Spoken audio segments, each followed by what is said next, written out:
Welcome to கதை திரட்டு audio books.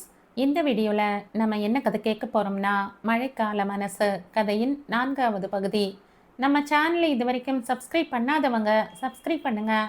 பக்கத்தில் இருக்கிற பெல் ஐகானை கிளிக் பண்ணி ஆளுங்கிற ஆப்ஷனை ப்ரெஸ் பண்ணுங்கள். ஸோ தட் நான் போடுற கதைகளை உடனுக்குடனே நீங்கள் கேட்கலாம். வாங்க கதைக்குள்ளே போகலாம். அலுவலகத்தில் உட்கார்ந்திருந்தாலும் மோகினிக்கு இதே யோசனைதான். கண்கள் முன்னால் அன்று தருண் உட்கார்ந்திருந்த தோற்றம் நிழலாடியது. தான் இவ்வளவு தூரம் யோசித்துக் கொண்டிருக்கிறோமே, அவன் என்ன செய்து கொண்டிருப்பான்? எதை பற்றி யோசிப்பான்? இந்த திருமண விஷயத்தில் அவன் சொல்ல போகும் பதில் என்னவென்று தனக்கு நன்றாகவே தெரியும். இந்த கண்ணாமூச்சி ஏன்? நேரில் ஒரு முறை சந்தித்து பேசிவிட்டால் விஷயம் முடிந்துவிடும். தருண் ஏன் அப்படி செய்ய மறுக்கிறான்? தன்னால் அந்த காரியம் செய்ய முடியும். இதில் தயங்க வேண்டியது எதுவும் இல்லை. ஆனால் தருண் கண்ணில் பட்டால் தானே.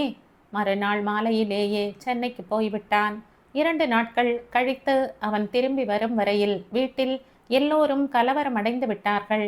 வந்த பிறகும் அவன் மோகினியின் விஷயத்தில் ரொம்ப கவனமாக இருந்தான். பெரும்பாலான நேரம் வெளியிலேயே கழித்து வந்தான். தருண் ராகவன் அங்கிளின் மகனாக மட்டும் இருந்திருந்தால் தன் மனதில் வேறு விதமான அபிப்பிராயம் இருந்திருக்கும். ஆனால் இந்த தருண் முற்றிலும் வேறு மனிதன். இவன் மனதில் ஆழமான வேதனை மறைந்திருக்கிறது. கடின சிலையாக மாறிவிட்ட அவன் இதயத்தில் வேறு ஒரு பெண்ணுக்கு இடம் இருக்க வாய்ப்பே இல்லை. எல்லாம் தெரிந்த பிறகு தன்னால் இந்த திருமணத்திற்கு சம்மதிக்க முடியாது. இதை பெரியவர்களிடம் சொன்னால் புரிந்து கொள்ளவும் மாட்டார்கள். மோகினி யோசித்து கொண்டிருந்த போது உஷாவும் பாரதியும் கதவை திறந்து கொண்டு உள்ளே வந்தார்கள். என்ன மோகி, என்ன நடந்தது? என்னவோ போல் இருக்கிறாயே, பாரதி கவலையுடன் கேட்டாள். ஒன்றுமில்லை என்றாள். 2 நாட்களாக ரொம்ப சீரியஸாக யோசித்து வருகிறாய், என்ன விஷயம்? உஷா கேட்டாள். ஒன்றுமில்லை என்று சொன்னேன் இல்லையா? மழுப்பாதே மோகி, சம்திங் ராங். எங்களால் உதவி செய்ய முடியாத பிரச்சனையா? பாரதி கேட்டாள். ஆமாம் என்பது போல மோகினி தலையை அசைத்தாள். இந்த வாழ்க்கையே ஒரு போர்க்களம்தான். அவரவர்கள் தனியாக போராட வேண்டியதுதான். பாரதி பெருமூச்சு விட்டு கொண்டே சொன்னாள். அப்படி என்னதான் பிரச்சனை? உஷா மோகினியின் தோளில் கையை பதித்தாள். அம்மா அப்பா திருமணம் செய்து கொள்ள சொல்லி என்னை வற்புறுத்துகிறார்கள். திருமணமா? உனக்கா? உஷாவின் கண்களில் கோபம் எட்டி பார்த்தது. நாம் ஒரு லட்சியத்திற்காக இந்த நிறுவனத்தை தொடங்கி இருக்கிறோம். சாதிக்க வேண்டியது இன்னும் நிறைய இருக்கிறது. மோகி, கவனமாக இரு. திருமணம் என்ற மாய வலையில் சிக்கிக்கொண்டால் அவ்வளவுதான். உஷா சுட்ட விரலை உயர்த்தி மிரட்டினாள். வாயை மூடு உஷா. எல்லோரும் உன்னை போல் இருக்க மாட்டார்கள். மோகி, பையனை பார்த்து விட்டார்களா? பாரதி கேட்டாள். மோகினி தலையை அசைத்தாள். பையன் யாரு? என்ன வேலை செய்கிறான்? தருண் என்றாள். தருண் என்றால் நம்மிடம் வந்தானே அவனா? பாரதி சந்தேகமாக கேட்டாள். நம்மிடம் கிளையண்டாக வந்தவனா? நான்சென்ஸ், நான் ஒப்புக்கொள்ளவே மாட்டேன். உஷா குரலை உயர்த்தினாள். உஷா, நீ கொஞ்சம் பொறுமையாக இரு. மோகி திருமணமே செய்து கொள்ளப் போவதில்லை என்று இங்கே வந்தபோது தருண் சொன்னான் இல்லையா? பாரதி கேட்டாள். ஆமாம், பெற்றோர்கள் அவனை வற்புறுத்துகிறார்கள். என் நிலைமையும் ஏறக்குறைய அப்படித்தான் இருக்கிறது. அம்மா இந்த விஷயத்தில் ரொம்ப பிடிவாதமாக இருக்கிறாள். அப்படியானால் நன்றாக யோசித்து முடிவு செய். பாரதி அறிவுரை வழங்கினாள். மோகி, நான் சொல்வதை கேள். திருமணம் செய்து கொண்டால் பிறகு உன் லட்சியத்தை மூட்டை கட்டி வைக்க வேண்டியதுதான். கணவன் குழந்தை என்று உன் உலகம் வீட்டுடன் நின்றுவிடும். உனக்கு நிறைய பாய் ஃப்ரெண்ட்ஸ் இருக்கிறார்கள் என்று அந்த தருணுக்கு ஒரு மொட்டை கடிதம் எழுதி போடட்டுமா? உஷா சீரியஸாக கேட்டாள். பாரதி உஷாவின் முதுகில் ஒரு அடி கொடுத்தாள். போதும், நிறுத்திக்கொள். இது போன்ற விஷயங்களில் விளையாடக்கூடாது.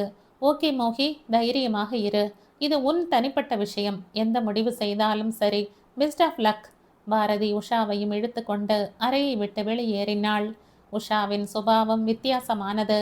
குறும்புத்தனமாக பேசி பழகினாலும் தொழில் ரீதியாக திறமை படைத்தவள். எவ்வளவு சிக்கலான கேஸாக இருந்தாலும் சுலபமாக தீர்வு கண்டுபிடித்து விடுவாள். எதிராளியை ஏதாவது சொல்லி அழ வைப்பது உஷாவுக்கு பொழுதுபோக்கு. அவர்கள் சங்கடமாக நெளிந்தால் கிண்டல் செய்து ரசிப்பாள். பாரதி அப்படி இல்லை. எல்லோருடனும் கலகலப்பாக பழகுவாள். அவளிடம் ஒரு முறை பேசினால் போதும், யாருக்குமே நம்பிக்கை வந்துவிடும். இருவரும் இந்த நிறுவனத்திற்கு தூண்களை போன்றவர்கள். தங்களுடைய வேலைகளை திறமையாக செய்து முடிப்பதுடன் அவர்களுடைய கடமை முடிந்துவிடும். ஆனால் நிறுவனத்தின் முழு பொறுப்பு மோகினியுடையது. அதுதான் டாக்டர் ரகுராம் மோகினியை இந்த நிறுவனத்தின் இதயம் என்று குறிப்பிடுவார். மோகினிக்கு திருமணத்தை பற்றி இன்னும் ஸ்திரமான அபிப்பிராயம் எதுவும் இருக்கவில்லை. இன்னும் வாழ்க்கையில் தான் செட்டில் ஆகவில்லையோ என்ற சந்தேகம் வேறு அவள் மனதில் இருந்து வந்தது. இதை அம்மாவிடம் சொன்னால் ஒப்புக்கொள்ள மாட்டாள். திருமணமானால் தவிர ஒரு பெண்ணுக்கு வாழ்க்கையில் நிறைவு வராது. உனக்கு 60 வயது ஆனாலும் நீ இப்படித்தான் சந்தேகப்பட்டு கொண்டிருப்பாய் என்று தீர்மானமாக சொல்லிவிடுவாள். யோசிக்க யோசிக்க மோகினிக்கு தலை வலிதான் வந்தது. ஃபைல்களை புரட்டி கொண்டிருந்தாளே தவிர மனதில் எதுவும் பதியவில்லை. கடிகாரத்தை பார்த்தாள். 7:30 ஆகியிருந்தது. ஃபைல்களை மூடி உள்ளே வைத்துவிட்டு வெளியே வந்தாள். எல்லோரும் கிளம்பி போய்விட்டார்கள். பத்மா மட்டும் ஏதோ டைப் செய்து கொண்டிருந்தாள். ஆபீஸ் சாவியை பத்மாவிடம் கொடுத்துவிட்டு மோகினி வீட்டுக்கு கிளம்பினாள். மோகினி காலிங் பெல்லை அழுத்தினாள். கதவுகள் திறந்து கொண்டன. எதிரே தருண். மோகினிக்கு என்ன செய்வது என்று தெரியவில்லை. அப்படியே திரும்பி போய் விடுவதா, இல்லை வீட்டுக்குள் நுழைவதா என்று தயங்கினாள். வீட்டில் தருணை தவிர யாருமே இல்லை என்று அந்த நிசப்தம் பறை சாற்றியது. எல்லோரும் சங்கரன் மாமா வீட்டுக்கு போயிருக்கிறார்கள். இன்று இரவு சாப்பாடு அவர்கள் வீட்டில்தானாம். நீங்க வந்த பிறகு உங்களையும் அழைத்து கொண்டு அங்கே வர சொன்னார்கள், தருண் சொன்னான். மோகினிக்கு விஷயம் புரிந்துவிட்டது. பெரியவர்கள் எல்லோரும் ஒன்றாக சேர்ந்து கொண்டு வேண்டுமென்றே தன்னையும் தருணையும் தனிமையில் விட்டிருக்கிறார்கள். ஓகே, தான் எதற்கு இந்த இடத்தை விட்டு ஓடிப்போக வேண்டும்? துணிச்சலுடன் பிரச்சனையை எதிர்கொள்வதுதான் நல்லது. இந்த திருமணத்தில் விருப்பம் இல்லை என்று தருண் வாயாலேயே பெரியவர்களிடம் சொல்ல வைப்பதுதான் இந்த பிரச்சனைக்கு சரியான தீர்வு. மோகினி உள்ளே வந்தாள். உணவு மேஜையின் மீது ஃபைல் ஒன்று பிரித்த நிலையில் இருந்தது.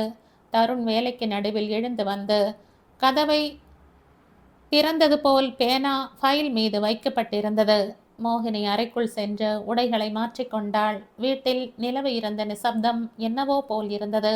இந்த பிரச்சனை தனக்கு மட்டுமே இல்லை, தருணுக்கும் இருக்கிறது.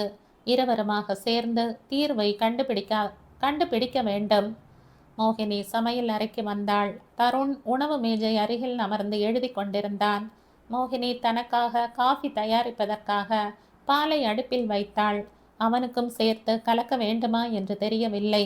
எப்படிப்பட்ட இக்கட்டான சூழ்நிலையில் இருந்தாலும் பண்பை கடைபிடிப்பது மோகினிக்கு தொழில் ரீதியாக பழக்கமாகிவிட்டது.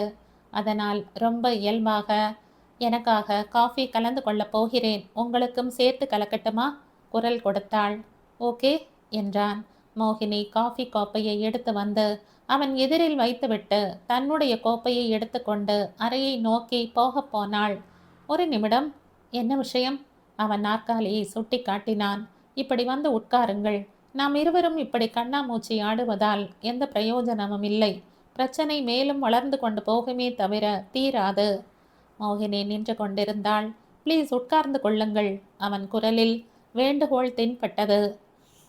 மோகினி வந்து அமர்ந்து கொண்டாள். தருண் காஃபி கோப்பையை கையில் எடுத்துக்கொண்டே ரொம்ப சீரியஸாக சொன்னான். இந்த பிரச்சனையில் இருந்து விடுபட வேண்டும் என்றால் நீங்களும் என்னுடன் ஒத்துழைக்க வேண்டும். அவனுடைய பார்வை கோப்பையின் மீது பதிந்திருந்தது. எந்த மாதிரியான ஒத்துழைப்பு தர வேண்டும்? இந்த திருமண விஷயத்தில் பெரியவர்கள் 4 பேரும் ரொம்ப ஒற்றுமையாக இருக்கிறார்கள். நாமும் அதே அளவுக்கு ஒற்றுமையாக இருந்து அவர்கள் சொன்ன ப்ரப்போசலை திருப்பி அடிக்க வேண்டும். அது ஒன்றுதான் வழி. எப்படி? காஃபியை அருந்திக் கொண்டே கேட்டாள். நம் இருவரின் கருத்துகள் ஒத்து போகவில்லை என்று சொல்வோம். நான் மட்டும் தனியாக சொன்னால் அவர்கள் ஏற்றுக்கொள்ள மாட்டார்கள். இந்த விஷயத்தில் நம் இருவருடையதும் ஒரே அபிப்பிராயம் என்று சொல்ல வேண்டும் என்றான். ஓகே என்றாள். அவன் சொன்னதை கேட்ட பிறகு மோகினிக்கு தைரியம் வந்தது. தலை மீது இருந்த பாரத்தை இறக்கி வைத்தாற்போல் தோன்றியது. இந்த திருமணம் ஒத்து வராது என்று நம் இருவருக்கும் தெரியும். பெரியவர்களின் மனம் நொந்து போகாமல் எப்படி சொல்வது என்றுதான் நாம் யோசிக்க வேண்டும். வியாபாரத்தை சென்னையில் இருந்து இங்கே ஷிஃப்ட் செய்ய போகிறேன். குறைந்தபட்சம் 2 வருடங்களாவது. எனக்கு மூச்சு விட முடியாத அளவுக்கு வேலைகள் இருக்கும். சென்னையில் என்னுடைய கம்பெனியில் வேலை பார்க்கும் ஆட்கள் முன்போல் ஒத்துழைப்பு தருவதில்லை. மற்ற கம்பெனியின் முதலாளிகள் நான் தமிழன் இல்லை என்ற காரணத்தை சுட்டிக்காட்டி ஊழியர்களை எனக்கு எதிராக கிளர்ச்சி செய்ய தூண்டி வருகிறார்கள். அதனால் இங்கே முதலில் கிளை அலுவலகத்தை தொடங்கி பிறகு பிஸ்னஸ் முழுவதையும் இங்கே ஷிஃப்ட் செய்துவிட வேண்டும் என்பதுதான் என்னுடைய திட்டம். இங்கே வந்த பிறகு வருடாந்திர டர்ன் ஓவர் வரும் வரையில் எனக்கு டென்ஷனாகத்தான் இருக்கும். மோகினி கவனமாக கேட்டு கொண்டிருந்தாள். தான் வந்தபோது வீட்டில் தருண் மட்டுமே இருந்தது. முதலில் சங்கடமாகத்தான் இருந்தது. ஆனால் வேடிக்கை என்னவென்றால், தருண் தன்னுடைய பேச்சால், நடத்தையால் அந்த சங்கடத்தை முற்றிலுமாக விலக செய்து விட்டான். ரொம்ப அமைதியாக இருந்தான். தான் பட்ட கவலையோ பதற்றமோ அவன் கொஞ்சம் கூட படவில்லை என்றே தோன்றியது. காஃபி கேட்டான். உட்கார சொன்னான். எந்த தயக்கமும் இல்லாமல் நேராக, இந்த திருமணம் ஒத்து வராது என்று சொல்லிவிட்டான். மோகினிக்கு ரொம்ப மகிழ்ச்சியாக இருந்தது. தான் தனியாக பெற்றோரை எப்படி சமாதானப்படுத்துவது என்று கவலைப்பட்டு கொண்டிருந்தாள். தருண் சொன்னதை கேட்ட பிறகு அந்த கவலை காணாமல் போய்விட்டது. ஆனால் எனக்கு ஒரு சந்தேகம், மோகினி சொன்னாள். என்ன? கருத்துகள் ஒத்துப்போகவில்லை என்று சொன்னால் பெரியவர்கள் நம்மை விட்டு விடுவார்களா? அந்த சந்தேகம் எனக்குமே இருக்கிறது. அதை பற்றித்தான் நான் யோசித்து வருகிறேன். தீர்க்க முடியாத பிரச்சனை ஏதாவது வந்தால் உடனே மறுப்பு சொன்னால் நிறைய எதிர்ப்புகளை சந்திக்க வேண்டியிருக்கும். வியாபாரத்தில் இது போன்ற நிலைமை எதிர்பட்டால் பிரச்சனையை சில நாட்களுக்கு ஒத்தி போடுவேன். நாட்கள் போக போக பிரச்சனையின் தீவிரம் குறையும். வேறு வழி தேடிக்கொள்ள நமக்கும் அவகாசம் கிடைக்கும். இது எல்லோரும் கற்றுக்கொள்ள வேண்டிய விஷயம், மோகினி சொன்னாள். அதனால் உடனே மறுப்பு சொல்லாமல் நமக்கு 1 வருடம் அவகாசம் வேண்டும் என்று சொல்வோம். அவர்களுக்கும் நிம்மதியாக இருக்கும். அம்மாவின் உடல்நிலை தேறுவது எனக்கு ரொம்ப முக்கியம். கோவில், கடவுள் எல்லாமே எனக்கு அம்மாதான். அவளுக்கு வேதனையை தருவதில் எனக்கு விருப்பம் இல்லை. அனு மட்டும் எங்கள் வாழ்க்கையில் நுழையாமல் இருந்தால் எத்தனையோ நன்றாக இருந்திருக்கும் என்று சில சமயம் தோன்றும். மறுபடியும் அணுவை பற்றிய பேச்சு. அவன் 4 முறை மூச்சை எடுத்துக்கொண்டால் அதில் 1 நிச்சயமாக அணுவுக்காக இருக்கும். அந்த அளவுக்கு அனு அவனுடைய மனதில் எண்ணங்களில் ஊடுருவி விட்டாள். அந்த நிமிடம் அவனை பார்க்கும்போது மோகினிக்கு இரக்கம்தான் ஏற்பட்டது. கானல் நீரை தேடிக்கொண்டு பசுமையான தன்னுடைய வாழ்க்கையை வியர்த்தமாக்கிக் கொண்டு வருகிறான். மோகினியின் கண்களுக்கு தருண் ஒரு கிளையண்டாக தென்பட்டான். மனதளவில் தளர்ந்து போனவர்களுக்கு தைரியம் சொல்லி அவர்களுடைய வாழ்க்கையை மேம்படுத்துவதுதான் மோகினி நடத்தும் நிறுவனத்தின் லட்சியம். தனக்கு எந்த விதமான தொல்லையும் இல்லாத விதமாக இந்த பிரச்சனைக்கு வழி கிடைத்ததில் மோகினி ரொம்ப நிம்மதியாக உணர்ந்தாள். அதே சமயத்தில் அணுவின் பிடியில் இருந்து தருணை காப்பாற்றி அவனுக்கு சுதந்திரமான வாழ்க்கையை உருவாக்கி தர வேண்டும் என்று முடிவு செய்தாள். தருண் காஃபி கோப்பையை பக்கத்தில் வைத்துவிட்டு ஃபைலில் எழுதி கொண்டிருந்தான். அதில் எந்த அளவுக்கு ஆழ்ந்து விட்டான் என்றால், எதிரே மோகினி அமர்ந்திருக்கிறாள் என்ற நினைப்பே அவனுக்கு இருந்ததாக தெரியவில்லை. மோகினி முதல் முறையாக அவனை கூர்ந்து கவனித்தாள். அடர்த்தியான கேசம், சற்று நீளமான முக அமைப்பு, தாயை போல் சிவப்பு நிறம், ஆரோக்கியமான உடல்வாகு அவனுடைய அழகை மேலும் கூட்டியது. நடத்தையிலும் சரி, பேச்சிலும் சரி கம்பீரம் தென்பட்டது. அறிமுகமே இல்லாத புதியவர்களுக்கு கூட அவன் அருகில் ஏதோ ஒரு தைரியம், பாதுகாப்பான உணர்வு ஏற்படும். தருண் கடிகாரத்தை பார்த்து கொண்டான். தலையை உயர்த்தாமலேயே, நீங்க தயாராகிவிட்டால் நாம் கிளம்பலாம். அதற்குள் நான் இந்த வேலையை முடித்து விடுகிறேன். அங்கே நமக்காக அவர்கள் காத்து கொண்டிருப்பார்கள் என்றான். மோகினி எழுந்து உள்ளே போனாள். 10 நிமிடங்களில் தயாராகிவிட்டாள். பிங்க் நிற ஷிஃபான் புடவை, அதற்கு மேட்சிங்காக பிளவுஸ், கழுத்தில் முத்துச்சரம், தோளில் ஹேண்ட்பேக். நான் ரெடி, ஹாலுக்கு வந்து கொண்டே சொன்னாள். என்னுடைய வேலையை முடிந்து விட்டது. அவன் ஏற்கனவே ஃபைல்களை மூடி வைத்துவிட்டு மோகினியின் வருகைக்காக காத்திருப்பது போல் ஜன்னல் அருகில் சென்று வெளியில் பார்த்து கொண்டிருந்தான். மோகினி வீட்டு சாவி கொத்தை தேடிக்கொண்டிருந்தாள். என்ன தேடுறீங்க கேட்டான். வீட்டு சாவி கொத்து என்னிடம் இருக்கு. கையை நீட்டி காண்பித்தான். மோகினி வெளியில் வந்தாள். பின்னாலேயே வந்த தருண் வாசற்கதவை சாத்தி பூட்டினான். மோகினிக்கு என்னவோ போல் இருந்தது. வழக்கமாக அவள்தான் பூட்டுவாள்.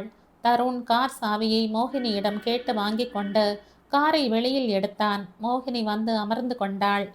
இருவரும் சேர்ந்து காரில் போகும்போது மோகினிக்கு தயக்கமாகவோ இடைஞ்சலாகவோ இருக்கவில்லை.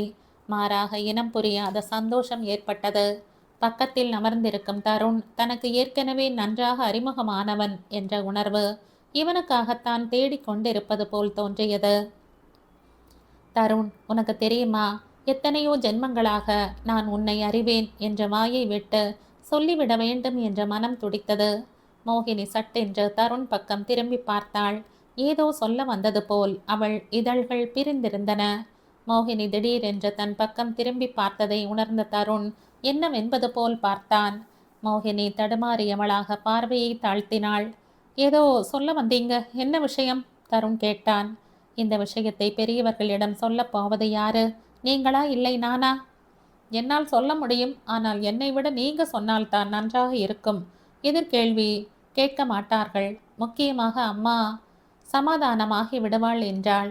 ஒருவேளை உடனே திருமணம் நடக்க வேண்டும் என்று அவர்கள் கட்டாயப்படுத்தினால் திருமணமே செய்து கொள்ள மாட்டேன் என்று சொல்லிவிடுவேன் என்றான். நானும் அப்படியே சொல்கிறேன் என்றாள். அப்படித்தான் சொல்ல வேண்டும். நாம் இருவரும் ஒற்றுமையாக இருந்தால்தான் இந்த பிரச்சனையை எதிர்கொள்ள முடியும், நகைத்து கொண்டே சொன்னான். மோகினி முதல் முறையாக கவனித்தாள். தருண் அதிகமாக சிரிக்க மாட்டான், சிரித்தால் அழகாக இருப்பான். கார் சங்கரன் மாமா வீட்டின் முன்னால் வந்து நின்றது. வீட்டின் முன் ஷாமியானா போடப்பட்டிருந்தது. விருந்தாளிகளுடன் அந்த இடமே சந்தடியாக இருந்தது. தருண் மோகினி இருவரும் காரில் இருந்து இறங்கி வந்து கொண்டிருந்ததை பரிமளா முதலில் பார்த்தாள். இருவரும் கலகலவென்று சிரித்து பேசியபடி நடந்து வந்து கொண்டிருந்தார்கள். பரிமளா சாந்தாவின் கையை பற்றி கொண்டே, அண்ணி, அவர்களை பார்த்தீர்களா என்றாள். பார்த்து கொண்டுதான் இருக்கிறேன். நமக்கு நல்ல செய்தியை சொல்லப் போகிறார்கள் என்று நினைக்கிறேன், சாந்தா சொன்னாள். விஸ்வநாதனும் ராகவனும் கூட அந்த பக்கமே பார்த்து கொண்டிருந்தார்கள். மோகினி உள்ளே வந்தாள். நேராக பரிமளாவிடம் சென்றாள். ஆண்டி, எப்படி இருக்கீங்க? நடக்கும்போது கால் வலிக்கவில்லையே என்று அன்புடன் விசாரித்தாள். நன்றாக இருக்கிறேன், கால் வலி இல்லை. பரிமளா மோகினியின் கண்களுக்குள் பதிலை தேடுவது போல் பார்த்தாள். பரிமளாவின் எதிர்பார்ப்பு மோகினிக்கு புரியாமல் இல்லை. ஆனால் எப்படி சொல்வது என்று தயங்கினாள். தருண் தொலைவில் விஸ்வநாதனுடன் பேசிக் கொண்டிருந்தான். தருணிடம், பேசிவிட்டாயா மோகினி?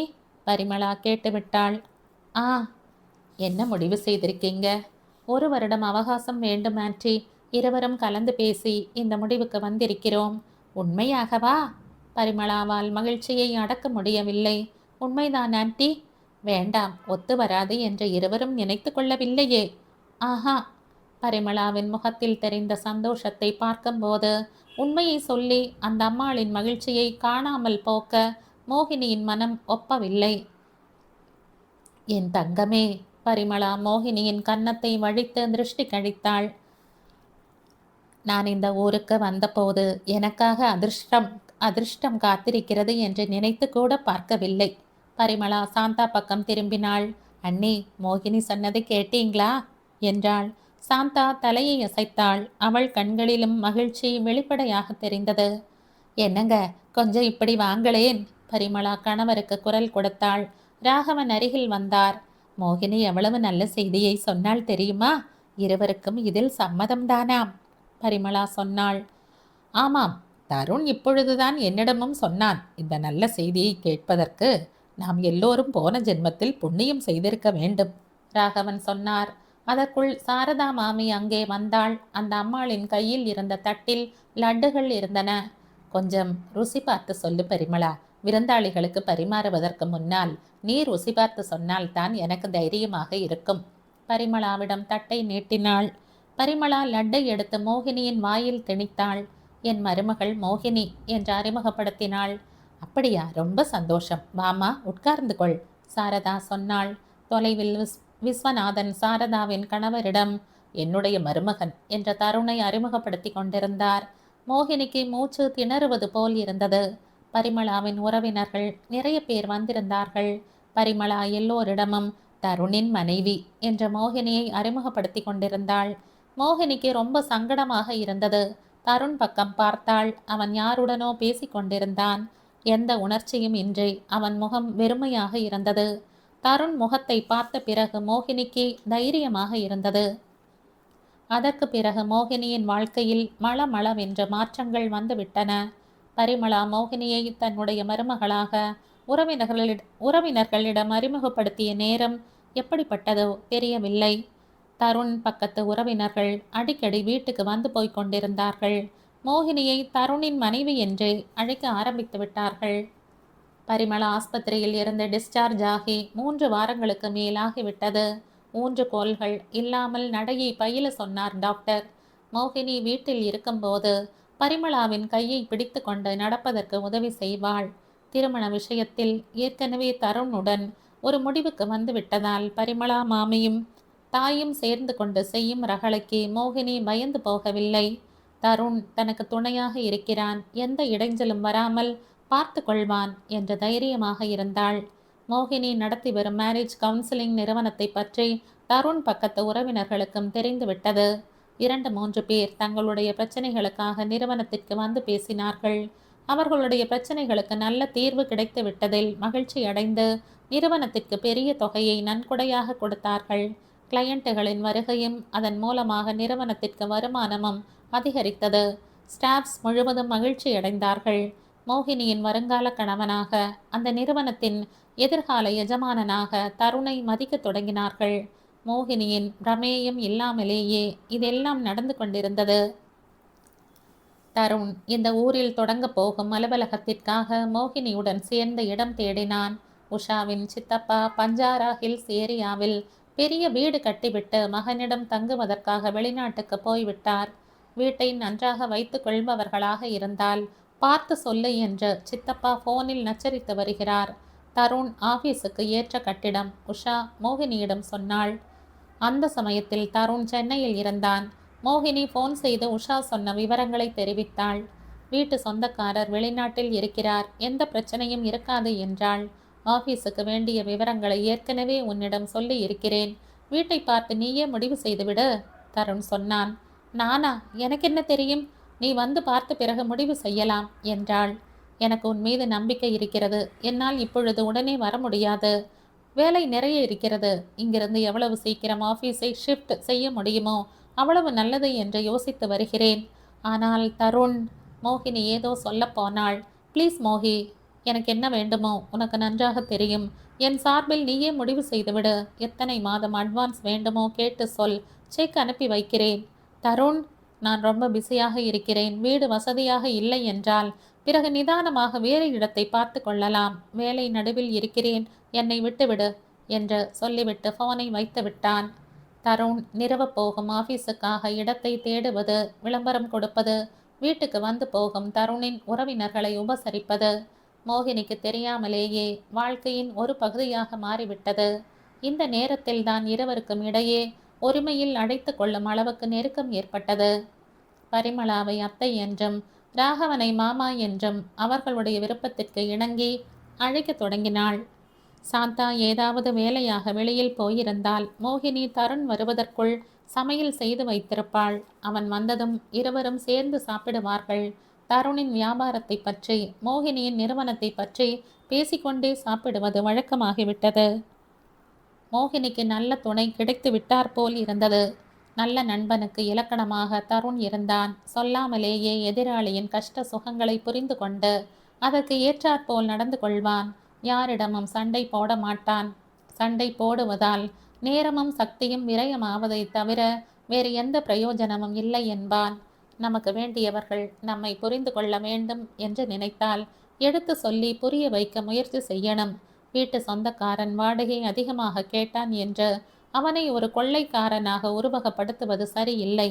அவன் மாறமாட்டான். அவன் வீடு, அவன் விருப்பம். உனக்கு வீடு தேவைப்பட்டால் எடுத்துக்கொள், இல்லையா விட்டுவிடு. ஒரு முறை காய்கறி வாங்க மார்க்கெட் சென்றிருந்த போது அதிக விலை சொன்னான் என்று மோகினிக்கு கோபம் வந்துவிட்டது. விலை அதிகமாக சொல்லி கொள்ளையடிக்கிறான். வழிமறித்து கொள்ளையடிப்பவர்களை பற்றி பேப்பரில் படித்திருக்கிறோம்.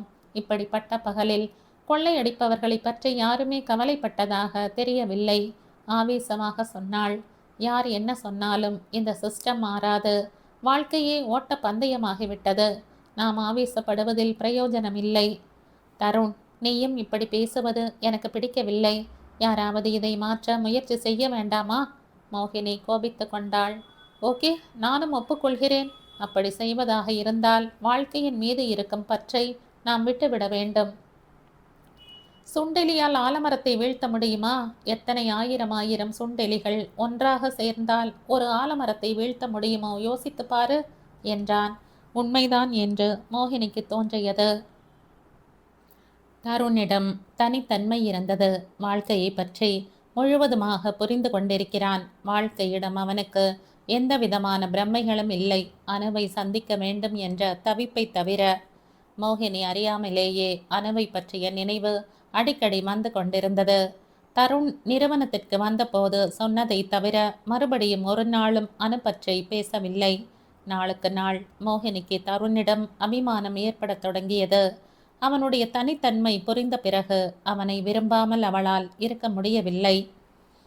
அணுவின் நினைவுகளில் இருந்து அவனை வெளியே கொண்டு வர வேண்டும் என்றும், மனக்கதவுகளை மூடிக்கொண்டு இருட்டு அறையில் உட்கார்ந்திருப்பவனை வலுக்கட்டாயமாக வெளி உலகிற்கு அழைத்து வர வேண்டும் என்றும் மோகினிக்கு தோன்றியது.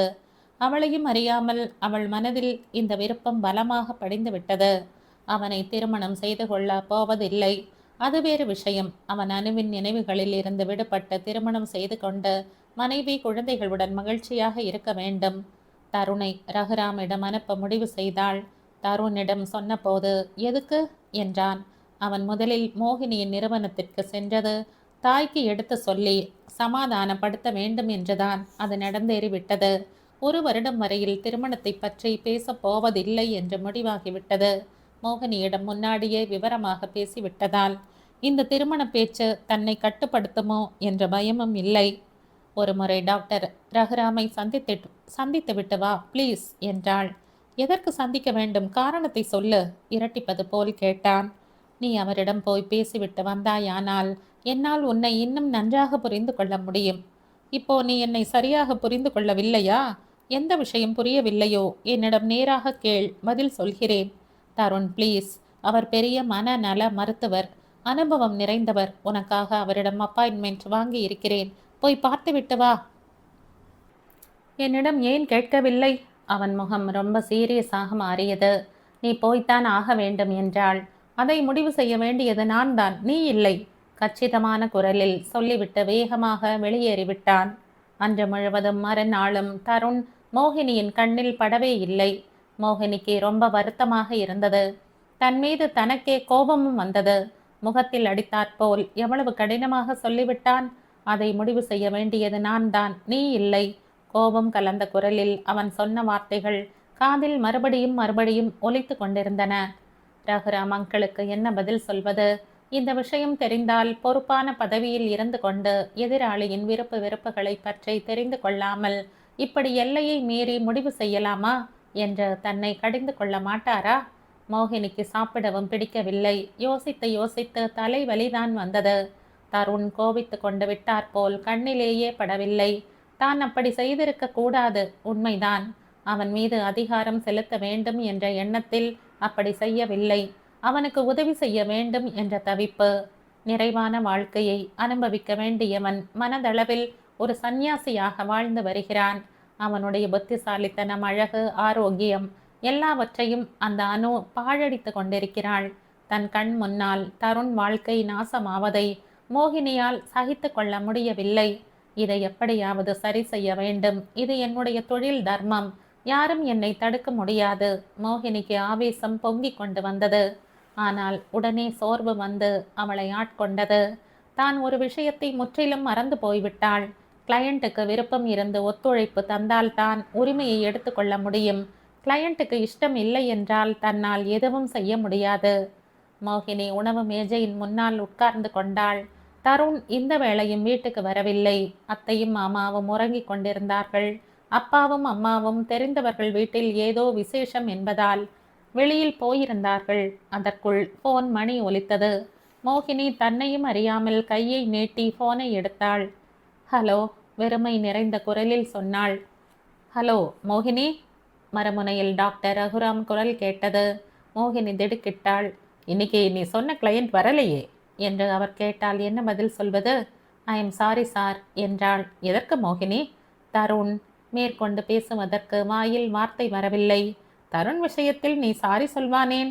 அவன் உங்களிடம் இப்பொழுதுதான் இங்கிருந்து கிளம்பி போனான். சார்? மோகினி நிமிர்ந்து உட்கார்ந்து கொண்டாள். ஆமாம் மோகினி, தருண் சொன்ன நேரத்திற்கு வந்து விட்டான். என்னால் தான் முன்னால் வந்த கிளையண்ட்டை சீக்கிரமாக அனுப்ப முடியவில்லை. உட்கார சொன்னேன். 1 மணி நேரத்துக்கு மேலாக காத்திருந்தான். கொஞ்சம் கூட சலித்து கொள்ளவில்லை. He's a nice bye, perfectly all right. கிட்டத்தட்ட 2.5 மணி நேரம் பேசி கொண்டிருந்தோம். இருவரும் சேர்ந்து டீயை குடித்தோம். அவன்தான் டீயை தயாரித்தான். இஞ்சி போட்ட டீ எவ்வளவு ருசியாக இருந்தது தெரியுமா? சார். மோகினியின் வேதனை சூரியனை கண்ட பனியைப் போல் கரைந்து விட்டது. மோகினி, ரகுராம் குரல் சீரியஸாக ஒலித்தது. தருண் அனு என்ற பெண்ணை விட அவளுடைய நினைவுகளை தீவிரமாக நேசிக்கிறான். கேட்ட கேள்விகளுக்கெல்லாம் ஒளிவு மறைவு இல்லாமல் பதில் சொன்னான். சிறுவயதில் தன்னுடைய பெற்றோர்கள் அந்த பெண்ணுக்கு அநியாயம் செய்து அனாதையாக்கி விட்டார்கள் என்ற வேதனை அவன் உள் மனதில் ஆழமாக பதிந்து விட்டது. அந்த பெண்ணை எப்படியாவது கண்டுபிடித்து அவளுக்கு நடந்த அநியாயத்தை சரி செய்ய வேண்டும் என்பதுதான் அவனுடைய தவிப்பு. தவிப்பு கூட இல்லை, வாழ்க்கையின் லட்சியம். அந்த பெண்ணை மறுபடியும் சந்திக்க முடியும் என்ற கேரண்டி எதுவும் இல்லை. அந்த பெண் இப்படித்தான் இருக்க வேண்டும் என்று நான் நினைக்கவில்லை. ஒரு முறை அவளை சந்திக்க விரும்புகிறேன், அவ்வளவுதான் என்றான். டாக்டர் ரகுராம் சொல்லிக்கொண்டே போனார். மோகினி மூச்சை அடக்கி கேட்டு கொண்டிருந்தாள். ரகுராம் மேலும் சொன்னார், நான் புரிந்து கொண்ட வரையில் தருண் வாழ்க்கையில் வேறு எந்த பெண்ணும் நுழையவில்லை. அவனை புரிந்து கொண்டு பழைய நினைவுகளிலிருந்து வெளியே கொண்டு வர வேண்டும் என்று எந்த பெண்ணாவது பிடிவாதமாக முயற்சி செய்தாலும் அது அவ்வளவு சுலபமான வேலை இல்லை. மோகினி, அவன் நடத்தையில் ஒழுங்குமுறை, பெரிய மனித தோரணை இருக்கிறது. தனக்கு என்ன வேண்டுமோ அவனுக்கு தெரியும். வாழ்க்கையிடம் ஒரு விதமான பற்றற்ற தன்மை இருக்கிறது. வியாபார ரீதியாக வெற்றி பெறுவது நிச்சயம். அவன் யோசிக்கும் முறை ரொம்ப பிராக்டிக்கலாக தென்படுகிறது. அன்பை பகிர்ந்து கொடுக்கும் மனம் அவனுடையது. I like him. இந்த காலத்தில் இப்படிப்பட்ட இளைஞர்களை காண்பது அபூர்வம். என்ன மோகினி, நான் பாட்டுக்கு சொல்லிக்கொண்டே போகிறேன், நீ காதில் வாங்கி கொண்டு இருக்கிறாயா இல்லையா? கேட்டுக்கொண்டுதான் இருக்கிறேன் சார். Okay, good night. மோகினி போனை வைத்து விட்டாள். ரிசீவரை விட்டு கையை எடுக்கவும் மறந்து போனவளாய் அப்படியே உட்கார்ந்திருந்தாள். தருண் ரகுராமை சந்திக்க சென்றானா? மோகினி மனதில் வேதனை கரைந்து போய் மகிழ்ச்சி வெள்ளமாக பொங்கி வந்தது. டாக்டர் ரகுராம் எவ்வளவு பாசிட்டிவாக ரிப்போர்ட் கொடுத்திருக்கிறார். தருண் பற்றி தான் நினைத்ததும் அவர் சொன்னதும் ஒன்றாக இருந்தது. மோகினிக்கு வியப்பாக இருந்தது. மனதில் ஏதோ வெளிச்சம் நிறைந்து விட்டார் போல் உற்சாகமாக உணர்ந்தாள். முடிவு செய்ய வேண்டியது நான் தான், நீ இல்லை என்றவன் தன்னுடைய வார்த்தையை மதித்து டாக்டர் ரகுராமை பார்க்க சென்றிருக்கிறான். அவனுக்கு உதவி செய்ய வேண்டும் என்ற தன்னுடைய தவிப்பை புரிந்து கொண்டு ஒத்துழைப்பு தந்திருக்கிறான். மகிழ்ச்சி கலந்த மயக்கம் மோகினியை ஆட்கொண்டது. கன்னத்தில் கையை பதித்து அப்படியே இருந்து விட்டாள். போன் மணி ஒலித்தது. மறுபடியும் ரகுராம் போன் செய்கிறாரோ என்னவோ. கேஸ் பற்றி ஏதாவது நினைவுக்கு வந்தால் உடனே போன் செய்து விடுவார். ரிசீவரை எடுத்து எஸ் சார் என்றாள். ஹலோ. மறுமுனையில் வேறு குரல் கேட்டது. தருண். மகிழ்ச்சி பிடிபடாமல் உரத்த குரலில் கத்திவிட்டாள். Thank you Tarun, thank you very much. என்ன நடந்தது? என்ன நடந்ததாவது? என் பேச்சை கேட்டு டாக்டர் ரகுராமிடம் போனதற்கு எனக்கு எவ்வளவு மகிழ்ச்சி தெரியுமா? என்னிடம் கேட்காமல் அப்பாயின்மெண்ட் ஃபிக்ஸ் செய்து விட்டாய். எனக்கு எவ்வளவு இடைஞ்சலாகிவிட்டது தெரியுமா? உண்மையிலேயே உன் மீது கோபம் வந்தது. அந்த நேரத்துக்கு எனக்கு வேறு ஒருவருடன் முக்கியமான அப்பாயின்மெண்ட் இருந்தது. டாக்டர் ரகுராம் வீட்டுக்கு போனால் அவர் பிஸியாக இருந்தார். அங்கிருந்தே நான் சந்திக்க வேண்டிய நபருக்கு ஃபோன் செய்து என்னால் வர முடியவில்லை என்று சொல்லிவிட்டேன். முக்கியமான கான்ட்ராக்ட் பற்றி அவருடன் பேச வேண்டியிருந்தது. அவர் டெல்லி போய்விட்டார். அடுத்த மாதம்தான் அவரை மறுபடியும் பிடிக்க முடியும். உன் பேச்சை தட்ட முடியாத என் இயலாமைக்கு என் மீதே கோபம் வந்தது. எனிஹவ், டாக்டர் ரகுராமை எனக்கு ரொம்ப பிடித்து விட்டது. இருவருமாக சேர்ந்து டீயை குடித்தோம். நீதான் டீயை தயாரித்தாயாமே, ரொம்ப நன்றாக இருந்தது என்று சொன்னார். அதற்குள் உனக்கு ரிப்போர்ட் வந்து விட்டதா? அது போகட்டும், நான் ஏர்போர்ட்டில் இருந்து பேசுகிறேன். சென்னைக்கு போகிறேன். திரும்பி வருவதை பற்றி சென்னையில் இருந்து ஃபோன் செய்கிறேன். தருண். மோகினி உரத்த குரலில் கத்தினாள். எங்கே ஃபோனை வைத்து விடுவானோ என்று பயந்து விட்டார் போல் ரிசீவரை அழுத்தமாக பற்றி கொண்டாள். நீ எங்கேயும் போகக்கூடாது, உடனே வீட்டுக்கு வா. மோகினியின் குரலில் நட்பு, நெருக்கம், அதிகாரம் எல்லாம் கலந்திருந்தன. நான் போய்த்தான் ஆகணும், சென்னையில் வேலை இருக்கு. நீ வரப்போகிறாயா இல்லையா? மோகி. தருண் ப்ளீஸ். மோகி, எனக்கு வேலை இருக்கிறது. நான் நேராக ஏர்போர்ட்டுக்கு வரப்போகிறேன். இந்த இரவு வேளையிலா? பைத்தியக்காரத்தனமாக எதுவும் செய்யாதே. அவன் தடுக்க போனான். வந்து கொண்டே இருக்கிறேன். மோகினி போனை வைத்து விட்டாள். காரை எடுத்துக்கொண்டு ஏர்போர்ட்டுக்கு போகும்போது மோகினி மனம் முழுவதும் உத்வேகம் நிரம்பி இருந்தது. நடுவில் டயர் பங்க்சர் ஆகிவிட்டது. ஸ்டெப்னியை மாற்றிக்கொண்டு பயணத்தை தொடர்ந்தாள். தருண் கிளம்பி விட்டிருப்பான். பிளேன் அதிர்ஷ்டவசமாக தாமதமாகி இருந்தால் தவிர மோகினி வேகத்தை கூட்டினாள். காரை ஏர்போர்ட் வாசலில் பார்க் செய்துவிட்டு டிக்கெட் வாங்குவதற்காக கவுண்டர் பக்கம் ஓட்டமும் நடையுமாக விரைந்தாள். யாரோ பின்னால் இருந்து தோளை பற்றி நிறுத்தினார்கள். மோகினி விடுவித்துக் கொள்ள முயற்சி செய்து கொண்டே பின்னால் திரும்பினாள். இந்த கதையின் தொடர்ச்சியை அடுத்த பதிவில் கேட்கலாம். நன்றி.